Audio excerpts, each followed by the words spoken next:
ಓಂ ಶ್ರೀ ಗುರು ಬಸವಲಿಂಗಾಯ ನಮಃ. ಅರಿವು ವಾಹಿನಿಯ ವಚನಾಂತರಂಗ ಮಾಲಿಕೆಯ 39ನೇ ಸಂಚಿಕೆಗೆ ತಮಗೆಲ್ಲ ಸ್ವಾಗತ. ಗುರು ಬಸವಣ್ಣನವರ ಭಕ್ತನ ಜ್ಞಾನಿ ಸ್ಥಳದ ವಚನಗಳನ್ನ ಕುರಿತು ಚಿಂತನೆಯನ್ನ ಮಾಡ್ತಾ ಇದ್ದೇವೆ. ವಚನಗಳು ಯಾರಿಗೆ ಬೇಕು ಅನ್ನೋ ಒಂದು ವಿಚಾರಕ್ಕೆ ಬಂದಾಗ ಆತ್ಮಿಕ ಪಥಿಕರಿಗೆ ಅಷ್ಟೇ ಬೇಕೋ ಅಥವಾ ನಮಗೆ ಆತ್ಮಿಕ ಈ ವಿಚಾರಗಳಲ್ಲೆಲ್ಲ ಆಸಕ್ತಿ ಇಲ್ಲ, ದೇವರು ಧರ್ಮ ಈ ವಿಚಾರಗಳಲ್ಲಿ ನಮಗೆ ಆಸಕ್ತಿ ಇಲ್ಲ, ನಾವು ಈ ಲೋಕದಲ್ಲಿ ಇದ್ದು ಒಂದು ಸಾರ್ಥಕ ಬದುಕನ್ನ ಬದುಕಿ ಹೋಗಬೇಕು ಅಷ್ಟೇ ನಮ್ಮ ಗುರಿ ಅನ್ನುವಂಥ ಹಲವಾರು ಜನ ಈ ಒಂದು ನಾಡಿನಲ್ಲಿ ಅಥವಾ ಈ ಜಗತ್ತಿನಲ್ಲಿದ್ದಾರೆ. ಎಲ್ಲರೂ ಕೂಡ ದೇವರು ಮತ್ತೆ ಧರ್ಮ ಅನ್ನುವ ವಿಚಾರಗಳಲ್ಲಿ ನಂಬಿಕೆಯನ್ನು ಇಟ್ಟವರು ಆಗಿರೋದಿಲ್ಲ. ಕೆಲವರು ಆಸ್ತಿಕರಿರ್ತಾರೆ, ಕೆಲವರು ನಾಸ್ತಿಕರಿರ್ತಾರೆ. ಆಸ್ತಿಕರಲ್ಲೇ ವಿವಿಧ ಬಗೆಯ ಆಸ್ತಿಕರಿರ್ತಾರೆ, ನಾಸ್ತಿಕರಲ್ಲೇ ವಿವಿಧ ಬಗೆಯ ನಾಸ್ತಿಕರಿರ್ತಾರೆ. ಯಾರೇ ಇರಲಿ, ಆದ್ರೆ ವಚನಗಳು ಎಲ್ಲರಿಗೂ ಮಾರ್ಗದರ್ಶನವನ್ನ ಮಾಡ್ತವೆ. ನೀವು ಆಸ್ತಿಕರು ಅಂದ್ರೆ ಆಸ್ತಿಕರ ಲೆವೆಲ್ ಅಲ್ಲಿ ಮಾರ್ಗದರ್ಶನವನ್ನ ಮಾಡ್ತವೆ, ನಾಸ್ತಿಕರು ಅಂದ್ರೆ ನಾಸ್ತಿಕರಿಗೆ ಬೇಕಾದ ರೀತಿಯಲ್ಲಿ ಮಾರ್ಗದರ್ಶನವನ್ನ ಮಾಡ್ತವೆ. ವಚನಗಳು ಯಾರನ್ನೂ ಕೂಡ ಕೈ ಬಿಡೋದಿಲ್ಲ. ಅದಕ್ಕೆ ನಾವೇನ್ ಮಾಡ್ಬೇಕು ಅಂದ್ರೆ ವಚನಗಳ ಅಧ್ಯಯನವನ್ನ ನಿರಂತರವಾಗಿ ಮಾಡ್ಕೊಂಡು ಹೋಗ್ಬೇಕು. ಇವು ಪ್ರತಿಯೊಬ್ಬನ ಪರ್ಸನಾಲಿಟಿ ಡೆವಲಪ್ಮೆಂಟ್ ಅಂತ ಕರಿತೀವಲ್ಲ, ಹಾಗಂದ್ರೆ ವ್ಯಕ್ತಿತ್ವ ಅಭಿವೃದ್ಧಿ, ವ್ಯಕ್ತಿತ್ವ ವಿಕಸನ, ಪ್ರತಿಯೊಬ್ಬ ಮನುಷ್ಯನ ವ್ಯಕ್ತಿತ್ವವನ್ನ ವಿಕಸನ ಮಾಡಲಿಕ್ಕೆ ಈ ವಚನಗಳು ಅತ್ಯಂತ ಸಹಾಯಕಾರಿ. ನೀವು ಆಧ್ಯಾತ್ಮಿಕ ಮಾರ್ಗದಲ್ಲೇ ಸಾಗಿ ಅಥವಾ ಅನಾತ್ಮ ಮಾರ್ಗದಲ್ಲೇ ಸಾಗಿ, ಯಾವುದೇ ಮಾರ್ಗದಲ್ಲಿ ಸಾಗಿದ್ರೂ ಕೂಡ ವಚನಗಳು ನಮ್ಮ ಬಾಳಿಗೆ ದಿಕ್ಸೂಚಿಯನ್ನಂತೂ ತೋರಿಸ್ತವೆ, ಒಂದು ನಿರ್ದಿಷ್ಟವಾದ ದಿಕ್ಕನ್ನಂತೂ ತೋರಿಸ್ತವೆ. ನಮ್ಮನ್ನ ಗುರಿಯೆಡೆಗೆ ಮುಟ್ಟಿಸುವಲ್ಲಿ ವಚನಗಳ ಪಾತ್ರ ಬಹಳ ಹಿರಿದಾದುದು ಎನ್ನುವ ವಿಚಾರವನ್ನ ಯಾರೂ ಕೂಡ ಮರೆಯೋ ಹಾಗಿಲ್ಲ.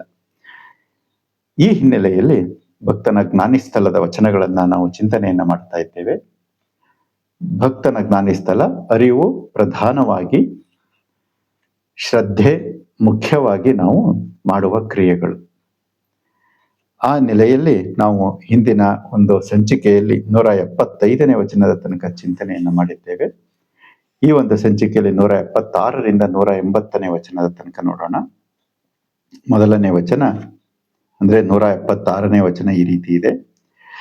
ಆಳಿಗೊಂಡಹರೆಂದು ಅಂಜಲೇಕೆ, ನಾಸ್ತಿಕವಾಡಿಹರೆಂದು ನಾಚಲದೇಕೆ, ಆರಾದಡಾಗಲಿ ಶ್ರೀ ಮಹಾದೇವಂಗೆ ಶರಣೆನ್ನಿ, ಏನೂ ಅರಿಯನೆಂದು ಮೌನಗೊಂಡಿರಬೇಡ, ಕೂಡಲ ಸಂಗಮ ದೇವರ ಮುಂದೆ ದಂದಣ ಎನ್ನಿ ದತ್ತಣ ಎನ್ನಿ.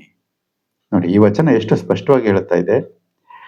ಯಾರಾದ್ರೂ ಆಗ್ಲಿ, ಆಳಿಗೊಂಡಿಹರೆಂದು ಅಂದ್ರೆ ಆಡ್ಕೊಳ್ತಾರೆ ಅಂತ, ಆಡ್ಕೊಳ್ತಾರೆ, ಅವರು ಇವ್ರು ಹೀಗಂತಾರೆ, ನಾನು ಹೀಗಿದ್ರೆ ಅವ್ರು ಹಾಗಂತಾರೆ, ಹಾಗಿದ್ರೆ ಹೀಗಂತಾರೆ, ಆಡ್ಕೊಳ್ತಾರೆ ನನ್ನನ್ನ ಅಂತ ಅಂಜಲದೇಕೆ, ಯಾಕೆ ಅಂಜ್ಕೋಬೇಕು, ನಾಸ್ತಿಕವಾಡಿಹರೆಂದು ನಾಚಲದೇಕೆ, ಇವನು ಏನಪ್ಪ, ಇವನು ಹಣೆಗೆ ವಿಭೂತಿ ಹಚ್ಕೊಳ್ತಾನೆ, ತಿಲ್ಕ ಇಟ್ಕೊಳ್ತಾನೆ, ಅಥವಾ ಇದಿಷ್ಟು ಲಿಂಗ ಕಟ್ಕೊಳ್ತಾನೆ, ಎದೆ ಮೇಲೆ ರುದ್ರಾಕ್ಷಿ ಹಾಕೊಳ್ತಾನೆ, ದೇವ್ರಿಗೆ ಕೈ ಮುಗಿತಾನೆ, ಇಷ್ಟ್ಲಿಂಗ ಪೂಜೆ ಮಾಡ್ತಾನೆ ಅಥವಾ ಧ್ಯಾನ ಮಾಡ್ತಾನೆ, ಇದೆಲ್ಲಿದೆ ಅದೆಲ್ಲಿದೆ ಅಂತ ಆಸ್ತಿಕವನ್ನ ಮಾಡೋರು ಇರ್ತಾರೆ, ನಾಸ್ತಿಕವನ್ನ ನುಡಿಯುವವರು ಇರ್ತಾರೆ.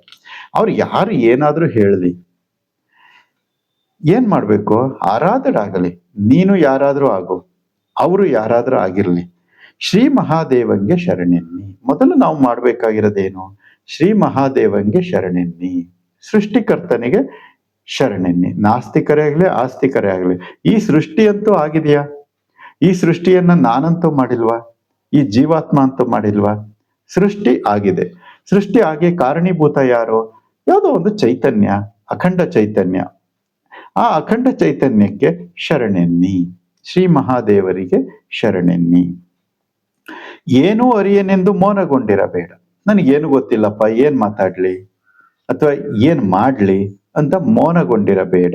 ಯಾವಾಗ್ಲೂ ಕೂಡ ತಲೆ ಬಗ್ಗಿಸಿ ನನಗೇನು ಗೊತ್ತಿಲ್ಲ, ಏನು ಗೊತ್ತಿಲ್ಲ ಅಂತ ಈ ಒಂದು ಅಂಜಿಕೆಯ ಸ್ವರೂಪವನ್ನ ಬಿಟ್ಟು ಏನ್ ಮಾಡ್ಬೇಕು, ಕೂಡಲ ಸಂಗಮ ದೇವರ ಮುಂದೆ ದಂದಣ ಎನ್ನಿ ದತ್ತಣ ಎನ್ನಿ. ಅಂದ್ರೆ ನಿನಗೆ ತಿಳಿದಿರುವ ವಿಚಾರಗಳನ್ನ ನೀನು ಹೇಳುವುದಕ್ಕೆ ಅಂಜಿಕೆ ಬೇಡ, ನಾಚಿಕೆ ಬೇಡ.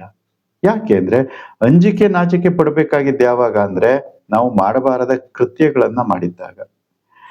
ನನಗೆ ಜ್ಞಾನ ಇಲ್ಲ ಅಂತಾನೆ ಆಗ್ಲಿ, ನನಗೆ ಗೊತ್ತಿಲ್ಲ ಅಂತ ನಾವು ನಾಚ್ಕೊಳ್ಳೋದೇ ಆಗ್ಲಿ, ಹಂಚ್ಕೊಳ್ಳೋದೇ ಆಗ್ಲಿ ಮಾಡಬಾರದು. ಇದು ಏನನ್ನ ತೋರಿಸ್ತಾ ಇದೆ? ನಮ್ಮ ಪರ್ಸನಾಲಿಟಿಯನ್ನ, ನಮ್ಮ ವ್ಯಕ್ತಿತ್ವವನ್ನು ಯಾವ ರೀತಿ ವಿಕಸನಗೊಳಿಸ್ತಾ ಹೋಗಬೇಕು ಅನ್ನುವ ವಿಚಾರವನ್ನ ಹೇಳ್ತಾ ಇದೆ. ಬಸವಣ್ಣನವರಷ್ಟು ಪ್ರತಿಯೊಬ್ಬರ ಜೀವನವನ್ನ ವಿಕಸಿತಗೊಳಿಸುವ ಒಂದು ಸಾಹಿತ್ಯವನ್ನ, ಜ್ಞಾನವನ್ನ ಕೊಟ್ಟಿರುವ ಮತ್ತೊಂದು ಸಾಹಿತ್ಯ ನಮಗೆ ಸಿಗೋದಿಲ್ಲ. ಎಲ್ಲ ವಚನಗಳು ಕೂಡ ಒಂದಕ್ಕಿಂತ ಒಂದು ಒಂದೊಂದೇ ಮೆಟ್ಟಿಲನ್ನ ನಮ್ಮನ್ನ ಹತ್ತಿಸ್ಕೊಳ್ತಾ ಹೋಗ್ತವೆ. ಹಾಗಾಗಿ ಈ ವಚನದಲ್ಲಿ ನಾವು ನಮ್ಮ ಕೀಳರಿಮೆಯನ್ನ ತೊರೆದು ಏನ್ ಮಾಡಬೇಕು? ಗೊತ್ತಿರುವ ಒಂದು ವಿಚಾರವನ್ನ ಸ್ಪಷ್ಟವಾಗಿ ಮಾತನಾಡಬೇಕು. ನಮ್ಮ ಕಲೆಯನ್ನ ಪ್ರದರ್ಶನ ಮಾಡಬೇಕು. ನಮಗೆ ಗೊತ್ತಿರೋ ವಿಚಾರಗಳನ್ನ ಎಲ್ಲರ ಮುಂದೆ ಪ್ರದರ್ಶಿಸುವುದಕ್ಕೆ ನಾಚಿಕೆಯನ್ನ ಪಟ್ಕೋಬಾರ್ದು. ಆಗ ನಾವು ಏನ್ ಬೇಕಾದ್ರೂ ಸಾಧನೆ ಮಾಡ್ಲಿಕ್ಕೆ ಆಗ್ತಾ ಇದೆ. ಇದು ಯಾರಿಗ್ ಬೇಡ? ದೇವರನ್ನ ನಂಬಿದವ್ರಿಗೂ ಬೇಕು, ದೇವರನ್ನ ನಂಬದೇ ಇದ್ದವ್ರಿಗೂ ಇದು ಬೇಕು. ಹಾಗಾಗಿ ವಚನಗಳು ಎಲ್ಲರಿಗೂ ಮಾರ್ಗದರ್ಶನವನ್ನ ಮಾಡ್ತಾ ಇವೆ. ಮುಂದಿನ ವಚನ ಈ ರೀತಿ ಇದೆ, 177. ಸುಪ್ರಭಾತ ಸಮಯದಲ್ಲಿ ಅರ್ತಿಯಲ್ಲಿ ಲಿಂಗವ ನೆನೆದಡೆ ತಪ್ಪುವು ಅಪಮೃತ್ಯು ಕಾಲ ಕರ್ಮಗಳಯ್ಯ. ದೇವ ಪೂಜೆಯ ಮಾಟ ದುರಿತ ಬಂಧನ ದೋಟ. ಶಂಭು ನಿಮ್ಮಯ ನೋಟ ಹಿಂಗದ ಕಣ್ಬೇಟ. ಸದಾ ಸನ್ನಿಹಿತನಾಗಿ ಶರಣೆಂಬುವುದು ನಂಬುವುದು. ಜಂಗಮಾರ್ಚನೆಯ ಮಾಟ ಕೂಡಲ ಸಂಗನ ಕೂಟ. ನೋಡಿ, ಈ ವಚನವೂ ಕೂಡ ಸುಪ್ರಭಾತ ಸಮಯದಲ್ಲಿ ಅರ್ತಿಯಲ್ಲಿ ಲಿಂಗವ ನೆನೆದಡೆ ಅಂದ್ರೆ ದಿನದಲ್ಲಿ ಬೆಳಗ್ಗೆ ಬೇಗನೆ ಹೇಳಬೇಕು. ಬೇಗನೆ ಎದ್ದು ಸುಪ್ರಭಾತ ಸಮಯದಲ್ಲಿ ಅರ್ತಿಯಲ್ಲಿ ಇದ್ರೆ ಪ್ರೀತಿಯಲ್ಲಿ ಲಿಂಗವ ನೆನೆದಡೆ ದೇವನನ್ನ ಸ್ಮರಿಸಿದರೆ ತಪ್ಪುವು ಅಪಮೃತ್ಯು ಕಾಲ ಕರ್ಮಗಳಯ್ಯ. ದೇವರನ್ನ ಸ್ಮರಣೆ ಮಾಡುವುದು ಅಂತಂದ್ರೆ ತನ್ನ ಸ್ವನಿರೀಕ್ಷಣೆಯನ್ನ ಮಾಡ್ಕೋಬೇಕು ಅಂತ ಗುರು ಬಸವಣ್ಣನವರ ವಿಚಾರದಲ್ಲಿ ಬಂದಾಗ, ದೇವರ ಸ್ಮರಣೆ ಅಂತಂದ್ರೆ ನಿರೀಕ್ಷಣೆಯನ್ನ ಮಾಡಬೇಕು. ನೆನಹು ನಿರೀಕ್ಷಣೆ, ಈ ವಿಚಾರಗಳನ್ನ ನಾವು ಹಲವಾರು ಬಾರಿ ಚಿಂತನೆಯನ್ನ ಮಾಡಿದ್ದೇವೆ. ಹಾಗೆ ಒಟ್ಟಿನಲ್ಲಿ ಲಿಂಗವ ನೆನೆದಡೆ ತಪ್ಪುವು ಅಪಮೃತ್ಯು ಕಾಲ ಕರ್ಮಗಳಯ್ಯ. ಈ ಕೆಟ್ಟ ಘಟನೆಗಳು ತಪ್ತಾ ಇದ್ದಾವೆ ಅಂತ. ದೇವ ಪೂಜೆಯ ಮಾಟ ದುರಿತ ಬಂಧನ ದೋಟ. ಕೆಟ್ಟ ಸಮಯಗಳು ಜರುಗಿ ಹೋಗ್ತಾ ಇರ್ತವೆ. ಶಂಭು ನಿಮ್ಮಯ್ಯ ನೋಟ ಹಿಂಗದ ಕಣ್ಬೇಟ. ದೇವರನ್ನ ಅಥವಾ ತನ್ನ ಒಂದು ಸ್ವ ನಿರೀಕ್ಷಣೆ ಏನಿದೆ, ನೆನಹು ನಿರೀಕ್ಷಣೆಯನ್ನ ಮಾಡೋದ್ರಿಂದ ಯಾವಾಗ್ಲೂ ಕೂಡ ಸದಾ ಸನ್ನಿಹಿತನಾಗಿ, ಯಾವಾಗಲೂ ಒಂದ್ಸರಿ ಸನ್ನಿಹಿತ ಆಗಲ್ಲ, ನೆನ್ಕೊಳ್ಳೋದಲ್ಲ, ಸದಾ ಸನ್ನಿಹಿತನಾಗಿ ಯಾವಾಗಲೂ ಕೂಡ ಪ್ರಜ್ಞಾವಸ್ಥೆಯಲ್ಲಿ ಇಂತ ಸನ್ನಿಹಿತನಾಗಿರುವುದು ಅಂದ್ರೆ ಏನು? ಯಾರ ಸನ್ನಿಹಿತ? ಪ್ರಜ್ಞೆಯ ಸನ್ನಿಹಿತವಾಗಿರ್ಬೇಕು. ನಂಬುವುದು ಜಂಗಮಾರ್ಚನೆಯ ಮಾಟ ಕೂಡಲ ಸಂಗನ ಕೂಟ. ಜಂಗಮಾರ್ಚನೆ ಅಂದ್ರೆ ಇಲ್ಲಿ ಅನುಭವ ಪ್ರಧಾನವಾಗಿರ್ಬೇಕು ಅಂತ ಒಂದು ಅರ್ಥ ಆದ್ರೆ, ಸಮಾಜವನ್ನು ಕೂಡ ನೋಡ್ಬೇಕು ಅನ್ನೋ ಒಂದು ಇನ್ನೊಂದು ವಿಚಾರ. ಇಲ್ಲಿ ಅನುಭವ ಪ್ರಧಾನ. ಈ ವಚನದಲ್ಲಿ ಬಹುಶಃ ಇಲ್ಲಿ ತಗೊಳ್ಳೇ ಇರೋದು ಅನುಭವ. ನಾವು ಮಾಡುವ ಕ್ರಿಯೆಗಳಲ್ಲಿ ಅನುಭವ ಪ್ರಧಾನವಾಗಿರಬೇಕು. ನಾವು ಮಾಡುವ ಕ್ರಿಯೆಯನ್ನ ಅನುಭವಿಸಬೇಕು ಅಂತ. ಅನುಭವಿಸದೆ ಸುಮ್ಮನೆ ಯಾಂತ್ರಿಕವಾಗಿ ಮಾಡಿದ್ರೆ ಅದರ ಪ್ರಯೋಜನ ಸಿಗೋದಿಲ್ಲ. ಆಗ ಕೂಡಲ ಸಂಗನ ಕೂಟ. ನೀನು ಏನನ್ನು ಸಾಧನೆ ಮಾಡ್ಬೇಕು ಅಂತ ಅಂದ್ಕೊಂಡಿದ್ಯೋ ಅದು ಸಾಧಿಸ್ಲಿಕ್ಕೆ ಸಾಧ್ಯ ಆಗ್ತಾ ಇದೆ. ಹಾಗೆ ಮಾಡುವ ಕ್ರಿಯೆಗಳನ್ನ ಸುಪ್ರಭಾತ ಸಮಯದಲ್ಲಿ ಬೇಗನೆ ಎದ್ದು ಶ್ರದ್ಧೆಯಿಂದ ನಾವು ಮಾಡಬೇಕಾದ ಕ್ರಿಯೆಗಳತ್ತ ಗಮನ ಹರಿಸಿ ಅದನ್ನ ಅತ್ಯಂತ ಪ್ರೀತಿಯಿಂದ, ಭಕ್ತಿಯಿಂದ, ಶ್ರದ್ಧೆಯಿಂದ ಮಾಡಿದಾಗ ನಮ್ಮಲ್ಲಿ ಅನುಭವಗಳು ಉಂಟಾಗ್ತಾ ಇದ್ದಾವೆ. ಅದು ಕೂಡಲ ಸಂಗನ ಕೂಟ. ಅದೇ ಕೂಡಲ ಸಂಗನ ಕೂಟ, ನಮ್ಮಲ್ಲಿ ಉಂಟಾಗುವ ಅನುಭವಗಳು. ಇದು ಯಾರಿಗೆ ಬೇಡ? ಇದು ಲೌಕಿಕರಿಗೂ ಬೇಕು, ಪಾರಮಾರ್ಥಿಕ ಪಥಿಕರಿಗೂ ಬೇಕು.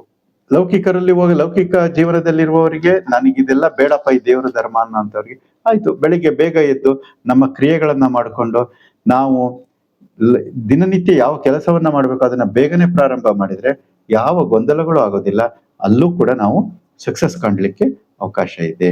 ಹಾಗಾಗಿ ಈ ವಚನಗಳು ಎಲ್ಲರಿಗೂ ಕೂಡ ಅತ್ಯಂತ ಸೂಕ್ತವಾದ ಮಾರ್ಗದರ್ಶನವನ್ನ ಕೊಡ್ತಾ ಇವೆ. ಅಂಕ ಕಳನೇರಿ ಕೈ ಮರದಿರ್ದಡೆ ಮಾರಂಕ ಬಂದಿರುವುದ ಮಾಬನೆ. ನಿಮ್ಮ ನೆನಹ ಮನ ಮರೆದಿರ್ದಡೆ ಮಾಯೆ ತನುವನಂಡಲೆವುದ ಮಾಬುದೆ. ಕೂಡಲ ಸಂಗಯ್ಯನ ನೆನೆದಡೆ ಪಾಪ ಉರಿಗೊಟ್ಟಿದ ಅರಗಿನಂತೆ ಕರಗುವುದಯ್ಯ. ಈ ವಚನದಲ್ಲಿ ಅಂಕ ಅಂದ್ರೆ ಸೈನಿಕ, ಕಳ ಅಂತಂದ್ರೆ ಯುದ್ಧ ಭೂಮಿ. ಒಬ್ಬ ವ್ಯಕ್ತಿ ಸೈನಿಕ ಯುದ್ಧ ಭೂಮಿಗೆ ಹೋಗಿ ಕೈ ಮರೆದಿರ್ದಡೆ ಅಂದ್ರೆ ಆಯುಧವನ್ನೇ ಬಿಟ್ಟೋಗಿದ್ರೆ, ಆಯುಧ ಇಲ್ಲದೆ ಅಲ್ಲಿ ಯುದ್ಧ ಭೂಮಿಯಲ್ಲಿ ಏನು ಹೋರಾಟ ಮಾಡ್ಲಿಕ್ಕಾಗತ್ತೆ? ಅಂಕ ಕಳನೇರಿ ಕೈ ಮರೆದಿರ್ತಾಡೆ, ಯುದ್ಧ ಭೂಮಿಗೆ ಹೋಗಿ ಆಯುಧ ಇಲ್ಲದೆ ಇದ್ರೆ ಮಾರಂಕ ಬಂದಿರಿಯುವುದ ಮಾಬನೆ ಅಂದ್ರೆ ಎದುರುಗಡೆ ಸೈನಿಕ ಬಂದು ನನ್ನನ್ನ ತಿವಿದೆ ಬಿಡ್ತಾನ, ಒಂದು ಕತ್ತಿಯಿಂದ ಸಾಯಿಸ್ಬಿಡ್ತಾನ. ಹಾಗೆ ನಿಮ್ಮ ನೆನಹ ಮನ ಮರೆದಿರ್ದಡೆ ನಿಮ್ಮ ನೆನಹ ಮನ ಮರೆದಿರ್ದಡೆ. ನಾವು ಈ ಲಿಂಗಾರ್ಚನೆ, ಅರ್ಪಣೆ, ಅನುಭಾವ ಅಂತ ಹೇಳ್ತೀವಲ್ವಾ, ಅಂದ್ರೆ ಆ ನೆನಹು, ನಿರೀಕ್ಷಣೆ, ಧ್ಯಾನ ಇವುಗಳನ್ನ ಮಾಡದೇ ಇದ್ರೆ ಆಗೇನಾಗುತ್ತೆ, ಮಾಯೆ ತನುವನ ಅಂಡಲೆವುದ ಮಾಬುದೆ. ಮಾಯೆ ಅಂದ್ರೆ ಅಜ್ಞಾನ. ಅಜ್ಞಾನ ನಮ್ಮನ್ನ ಕಾಡುತ್ತೆ, ಬಾಧಿಸುತ್ತೆ ಅಂತ. ಅಂದ್ರೆ ಇಲ್ಲಿ ಸ್ವನಿರೀಕ್ಷಣೆ, ನನ್ನನ್ನ ನಾನು ನಿರೀಕ್ಷಣೆ ಮಾಡ್ಕೊಳ್ಳಿಲ್ಲ ಅಂದ್ರೆ, ನನ್ನ ತಪ್ಪು ಒಪ್ಪುಗಳನ್ನ ಕಲೆಕ್ಟ್ ಮಾಡ್ಕೊಂಡು ಅದರಿಂದ ಪಡಿಸ್ಕೊಳ್ತಾ ಒಂದು ವಿಚಾರಕ್ಕೆ ನಾನು ಹೋಗ್ಲಿಲ್ಲ ಅಂದ್ರೆ, ಆಗ ನಮ್ಮನ್ನ ನಿತ್ಯ ಅಜ್ಞಾನ ಅನ್ನೋದು ಕಾಡಿ ನನ್ನನ್ನ ಇಲ್ಲಿ ಬಗ್ಗು ಬಿಡ್ತಾ ಇದೆ. ಕೂಡಲ ಸಂಗಯ್ಯನ ನೆನೆದೆಡೆ ಪಾಪ ಉರಿಗೊಡ್ಡಿದ ಅರಗಿನಂತೆ ಕರಗುವುದಯ್ಯ. ಯಾವ ವ್ಯಕ್ತಿ ತನ್ನನ್ನ ತಾನು ನಿರೀಕ್ಷಣೆಗೆ ಒಳಪಡಿಸಿಕೊಂಡು ಸತ್ಪಥದಲ್ಲಿ ನಡೀತಾನೆ, ಆಗ ಅವನ ಪಾಪಗಳೆಲ್ಲವೂ ಕೂಡ ಕರಗಿ ಹೋಗ್ತಾ ಇದ್ದಾವೆ. ಅಂತ ಅವ್ನು ಪಾಪ ಮಾಡೋಕೆ ಹೋಗೋದಿಲ್ಲ ಫಸ್ಟ್. ಇನ್ನೊಂದು, ಯಾವ್ದು ಮಾಡಿದ್ರೂ ಕೂಡ ಅವೇನಾಗುತ್ತೆ, ಶರಣರ ಸಂಘದಿಂದ ಇವೆಲ್ಲವೂ ಕೂಡ, ಮತ್ತೆ ಅನುಭಾವದಿಂದ ಇವೆಲ್ಲವೂ ಕೂಡ ಕರಗಿ ಹೋಗ್ತಾ ಇದ್ದಾವೆ ಅನ್ನುವುದು. ಮುಂದಿನ ವಚನ. ಆಡಿಹರಯ್ಯ ಹಾಡಿಹರಯ್ಯ ಮನಬಂದ ಪರಿಯಲ್ಲಿ. ಶಿವಶರಣರ ಮುಂದೆ ಆಡಿಹರಯ್ಯ ಹಾಡಿಹರಯ್ಯ. ಕೋಡಂಗಿ ಆಟವನ್ನಾಡಿದ ಭಕ್ತಂಗೆ ಬೇಡಿತ್ತ ನೀವ ನಮ್ಮ ಕೂಡಲ ಸಂಗಮ ದೇವ. ಏನ್ ಮಾಡ್ಬೇಕಂತೆ? ಹಿಂದಿನ ವಚನ ಬಂತಲ್ಲ ಇಲ್ಲಿ ಒಂದ್ ಕಡೆ, ಆಳಿಗೊಂಡೆ ಹರಿಂದು ಅಂಜಲೇಕೆ ನಾಸ್ತಿಕವಾಡಿ ಹರಿಂದು ನಾಚಲದೇಕೆ ಅಂತ ಆ ವಚನದ ರೀತಿ ಇದೆ ಇದು. ಆಡಿಹರಯ್ಯ ಹಾಡಿಹರಯ್ಯ ಮನಬಂದ ಪರಿಯಲ್ಲಿ. ಮನಬಂದ ಪರಿಯಲ್ಲಿ ಯಾಕೆ? ಶಿವಶರಣರ ಮುಂದೆ ಆಡಿಹರಯ್ಯ ಹಾಡಿಹರಯ್ಯ.